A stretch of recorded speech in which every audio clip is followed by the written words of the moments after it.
Hi friends, welcome to London Tamil Kitchen. இன்றைக்கு நான் ஒரு ஹெல்த்தியான ரெசிபியோட வந்திருக்கிறேன். ஹுமஸ். இந்த ஹுமஸ் நீங்கள் சாண்ட்விச் பில்லர் மாதிரி யூஸ் பண்ணலாம், பிரெட் அல்லது பேகிள்ஸுக்குள்ள வச்சு சாப்பிடலாம். வாங்க எப்படி செய்கிறேன்னு சொல்லி பார்ப்போம். சுண்டல் எடுத்து வச்சுக்கிறேன். இது டின்னில் வந்த சுண்டல். நெட் வெயிட் 400 கிராம், ரெயின் வெயிட் 240 கிராம். நீங்கள் ஃப்ரெஷ்ஷாக சுண்டலை வச்சு செய்ய போகிறீங்களன்னு சொல்லி சொன்னால் 240 கிராம் நல்லா மசியத்தக்கதாக அவிச்ச சுண்டல் யூஸ் பண்ணணும். டின்னில் வர சுண்டலை விட ஃப்ரெஷ்ஷாக அவிச்சு செய்கிற சுண்டல் தான் ஹெல்த்தியானது. 2 tablespoon olive oil, 1 teaspoon அல்லது 1/2 டீஸ்பூன் மஸ்டர்ட் ஆட் பண்ணலாம். அமெரிக்கன் மஸ்டர்ட் அல்லது இங்கிலீஷ் மஸ்டர்ட் ஆட் பண்ணலாம். உங்களுக்கு மஸ்டர்ட் விருப்பம் இல்லைன்னு சொல்லி சொன்னால் நீங்கள் அதுக்கு பதிலாக பாதி தேசிக்காய் எடுத்து அதன் புளியை யூஸ் பண்ணலாம். மஸ்டர்டும் யூஸ் பண்ணி தேசிக்காய் புளியும் யூஸ் பண்ண போகிறீங்களன்னு சொல்லி சொன்னால் கால்வாசி தேசிக்காயின் புளி போதுமானதாக இருக்கும். கார்லிக் பவுடரை விட இந்த கார்லிக் கிரானுல்ஸ் தான் டேஸ்டாக இருக்கிறது. இந்த கார்லிக் கிரானுல்ஸ் தான் நான் இந்த ஹுமஸுக்கு யூஸ் பண்ணுறேன்.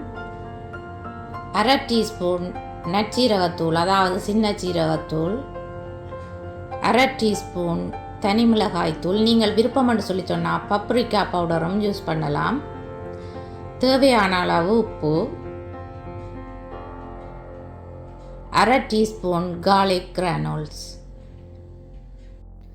4 டேபிள் ஸ்பூன் தண்ணி. சில நேரம் 4 டேபிள் ஸ்பூனை விட கூடுதலாகவும் தண்ணி தேவைப்படும். இப்போ சுண்டல் சீட்டை ஓப்பன் பண்ணி வச்சுக்கிறேன். இந்த தண்ணியை ஊற்றிட்டு நல்லா அலசி கழுவி எடுக்கணும்.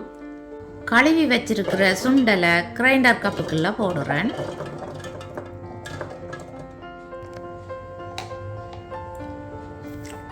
நாலு டேபிள் ஸ்பூன் தண்ணி, பாதி தேசிக்காயில் கால்வாசி தேசிக்காய் புளியை புளிஞ்சு விடணும்.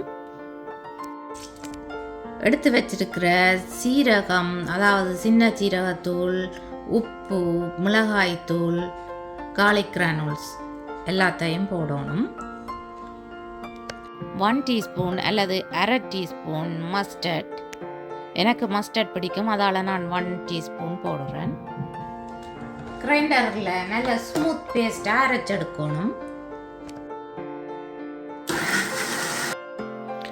இடைக்கிட கிளறி கிளறி நல்ல ஸ்மூத்தாக அரைச்செடுக்கணும்.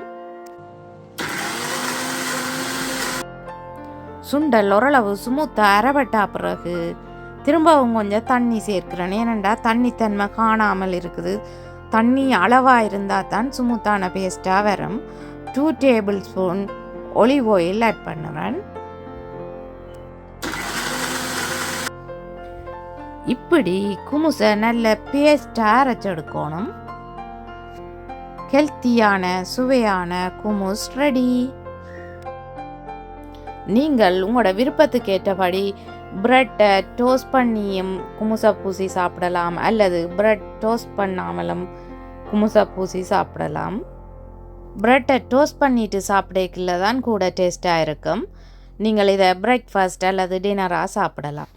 பேக்கிள்ஸோட இந்த குமுசை பூசி சாப்பிடவும் ரொம்ப டேஸ்ட்டாக இருக்கும். நீங்களும் ட்ரை பண்ணி பாருங்க. பேக்கிள்ஸ் எடுத்து காஃபாக கட் பண்ணி எடுத்துட்டு டோஸ்ட் பண்ணணும். பேக்கிள்ஸை டோஸ்ட் பண்ணி எடுத்துட்டு ஹுமஸ் பூசுறேன். இப்போ பேக்கிள்ஸ் ரெடி.